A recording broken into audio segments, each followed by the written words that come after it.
Welcome back to Rebirth U, where I'm going to teach you how to dominate Rebirth lobbies through comprehensive tip videos, gameplay breakdowns, and live commentaries.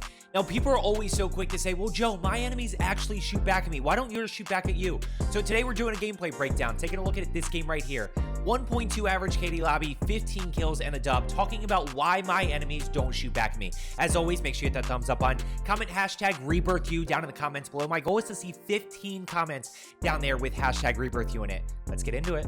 So as I mentioned, we are looking at why my enemies don't shoot back. How do I use my aim, my movement, my positioning, and my game strategy to drop 15 kills in a 1.2 average KD lobby? Now, before we jump in, if you are looking to get better at Rebirth, make sure you are subscribed with that notification bell turned on so you do not miss any episodes of Rebirth U. I'm doing videos every single day helping you get better. And if you want to catch me live, I play live. I do live gameplay breakdowns like I'm doing right now, and I do live commentaries over on Twitch. So make sure you drop a follow there as well. So let's go ahead and jump in. We got 32 people. We do have loadout. It's a pretty easy early game. We have 1 kill so far. So as I go to push up here, I have 42.9, which I know is on the backside of this big living quarters. So I'm going to go ahead and peek this with my EM2.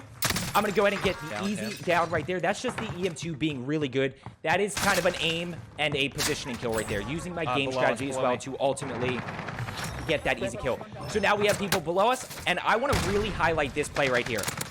So right here, I get this full kill, and this is the guy I see. This dot right here is the one I want you to pay attention to. Watch how perfectly I anticipate this situation. Left window. So I catch the guy immediately rolling. Now we anticipate the top. Now, he didn't have many plates. He didn't really have anything. But that anticipation allows me to... I eliminate the first guy. I know where that person is. I immediately anticipate the second guy. I get him down and thirsted. I immediately anticipate that third guy on the roof. Now, the guy was in that building I just cleared, ultimately went to roof to res his teammate, so we get caught in a little bit of a tough spot there. So I'm going to go ahead and rotate over. I don't take the roof of that building. It's too close. And then they could be holding that. They could be expecting that. So I'm going to go to the building right next door, as I just said, and I'm going to go ahead and get this guy this way. Again, no plates. We're kind of taking advantage. You can say, Joe, you're shooting a bunch of people with no plates. Yeah, that is part of the game strategy. That is part of choosing fights well. So I go ahead and get that guy down as well. Tommy's going to play cleanup crew here. Ultimately get both of those people down. So that guy hit me a little bit, but again, hitting shots with those with the EM2, it is easily my favorite gun right now. It's probably, you know, the best. I don't want to say it's the best AR. Ultimately, the best AR for you is the gun that feels most comfortable. So I'm going to go ahead and challenge this last person and see where he is. So I know he's right around this corner here somewhere, right 9 meters. Use your anticipation. So I'm going to center on the doorway. He's not there. I'm going to go ahead and clear this way. Watch the centering. So I'm centering on that doorway again, anticipating him to be there. Now I know he's not, so I'm going to go ahead and play. Okay, he's on rooftop. So we're going to go ahead and push all the way around here. Look at circle rotation. He's just going to sit up right? there. So circle's rotating, and he's not going to move. Like, let's be honest. He's not moving from that spot, at least until his teammates get down, if not longer. So I'm going to go ahead and challenge, and I see him right there. Now I'm in a very bad spot. I go down there because of my lack of cover. This is what I think a lot of you struggle with, is lack of cover, not knowing where you can go. If you need to basically hide from somebody, if you need to heal up, replate, reload, do whatever, I get caught out in the open there, and he doesn't one-shot me, but because I don't have cover, that second shot is very easy to hit. So I'm going to go ahead and rotate down. I hear the person flying on me, so we're going to pre-aim this door. Be ready for him. You got to keep your distance, but you need to be ready for him because you know he's going to challenge that situation. I don't need to immediately thirst that. He's flying in. He doesn't have self-revive. I'm going to go ahead and get the thirst. Now we're going to start to play smart here. Look at circle rotation. Okay, let's look where I am. Right I'm going to go ahead and push up the hill safely. So I'm going to work my way through this building. I'm going to wait a little bit. I'm going to push up. And our teammates have great crossfire here. So I'm going to go ahead and push into There's got to be more tower building. Around. Just trying to find out where people are. And these next 2 plays are absolutely nasty. Oh, I have this is straight movement and aim right here. So I'm going to go ahead and push out here. I catch the guy roof. Now watch the re-challenge here. Watch how I go about re-challenging. In this situation, I can't do anything. I can't go left. I can't slow peek left because he's already ADS. I can't slow peek right because he's already ADS. So watch how I play this.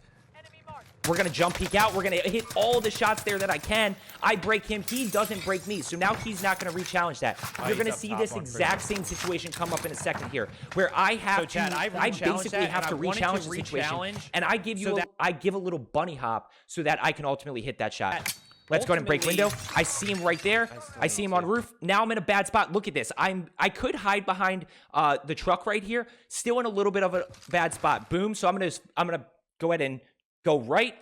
I'm going to peek back left. Now I'm going to find him, and I down him. Look how much damage I take. Half a plate. Now, this second guy hits me pretty good, but ultimately, I am able to get inside, and I get caught out in the open a little bit, but ultimately, you know, I do get the down. Why can't you just... This is the situation that I play awfully. I end up dying here because of a stun grenade. There's 3 people. Look how close they are. Let's play a little bit of game strategy here. Why am I sitting here holding this? There's no reason, and if you're in the same situation, there is no reason for you to sit here and hold this. What is the outcome of that? There is no positive outcome. I should have gone down the stairs. I should have repositioned the ladder and ultimately taken a different angle and you're gonna be in dog caught them off guard that side. So we're able to come back in. We're able to get our loadout guns again. And we're just going to keep pushing here. We have 6 kills right now, by the way, which I said we finished with 15. It's been a little bit of a slow game, which is part of a sweaty lobby. You can't just kind of full send everything and expect to come out alive. You have to play more strategically if you are looking to have a clean game. I could probably drop 25 and die 8 times in a sweaty lobby. That's not my gameplay style. That doesn't help me. I just want to talk about this. Do not pop mega UAVs. Do not pop advanced UAVs, super UAVs. I don't care what you want to call them. Do not pop them. I have no idea what level this guy's on, so I'm trying to clear this building all the way up. Instead of knowing exactly where I am, because when I'm on the 2nd floor, if I have a normal UAV up, I know he's one more level up. If I have a super UAV up, and you're going to see this again coming up in prison, we just jump. We hit all the shots there. So I do take damage there. I win that gunfight because I hit all my shots. If I miss shots there, I probably end up dying. So notice here again with the super UAV, there's so many people around here. There's 4 people on the map right above me or somewhere around me. I have no idea where they are. So instead of having a plan and being able to push somebody, I am like constantly on guard, constantly checking stuff. Now I know they're above me right here. So I also want to highlight how we play this situation. So I have that full team to my right, and I'm very excited. My mouth is watering at this team. This was the same team as before, I'm pretty sure. They haven't moved, shocker. But you know what? We're going to go ahead and challenge them. Before I do, though, I notice these 2 dots right here. And I say, okay, I can't push up there because those 2 guys are basic. One's right on zip. But notice the way he's moving. So at this point, he doesn't know that I'm down here. You can tell because he's pushing towards that team. So now I can take zip up. Yeah, and I'm going to play this smart here. Notice circle rotation. I'm going to play left side first. Because once I can play left side, then I can basically put myself about right here and hold and be in a good spot because circle's going to push them before they push me. So I'm going to go ahead and challenge this left side guy. I don't see him. He rotated right a little bit. Boom, there he is. Watch the centering on this guy and then how I hit my shots. So why doesn't that guy shoot back? That guy doesn't shoot back because I'm in good positioning and he doesn't know I'm there. That is a game strategy component of keeping UAVs up, ultimately knowing exactly where people are. That guy, again, has no idea that I'm there. I bunny hop that corner. I get to a really good spot. I hit all my shots. We have 9 kills, 8 people left. Whoa, technically 5 others besides of us. Again, we finished with 15 kills. So I'm going to go ahead and play positioning here. Play a little bit of high ground. I want to get in this little cubby right here. I thought I heard somebody behind me. Ended up not hearing anybody. Now watch how I know this guy's sniping, so need to go throw in a little bit of jump there. The last thing that I need, and look, I'm the headshot king. People always hit the 1 shot on me. In that scenario, I end up jumping just to make sure that if he's aiming at me, he misses that headshot. So I'm going to go ahead and hit this guy there, down in thirst because I hit all my shots. I'm in really good position right now. Going back to what I initially talked about, how do we use aim, movement, positioning, and game strategy to ultimately drop a lot of kills in a good lobby? And this is the answer. You see my positioning right here. So I'm going to go ahead and again play positioning, play a little bit of game strategy. Rotate over. I'm in circle right here. I have high ground, and I have a nasty heady on this rock. Now, what you're going to see here is, let's go back to what I talked about a little bit earlier. Positioning with cover. Look how caught out in the open I am right now, right? Look, I've got nothing around me. I don't really have anywhere to go that I can quickly get to behind cover. So what happens is I end up going down here, but not a big deal. We'll play game strategy here. I've got self-revive. Made sure I had self-revive. I don't need my teammates to revive me or anything. I can ultimately, now I do have cover. Right now, I have cover from everybody. So I'm going to go ahead and pop that self-revive and watch how we start to rotate and watch how we start to play this. Still 10 people, I guess at this point, 6 other people alive. I know there's people in the shack. So I'm going to go ahead and play this little truck here as cover. I'm trying to get, oh, this is what I want to talk about. Look at the nasty heady again, right? So now I'm in a much better spot. Before, my whole entire body was exposed. Now I'm in a much better spot to ultimately challenge somebody. I want you to keep in mind that down right there. Do not forget that down right there, because I'll show you how it plays in at the end. In the hut. So I end up not thirsting that person. Tommy comes in the hut, so I'm going to go ahead and rotate over because I have to because of that precision. My goal, where's my cover? My goal is to get behind this truck right here. My goal is to get behind this truck right here. So now I'm going to go ahead and push up here.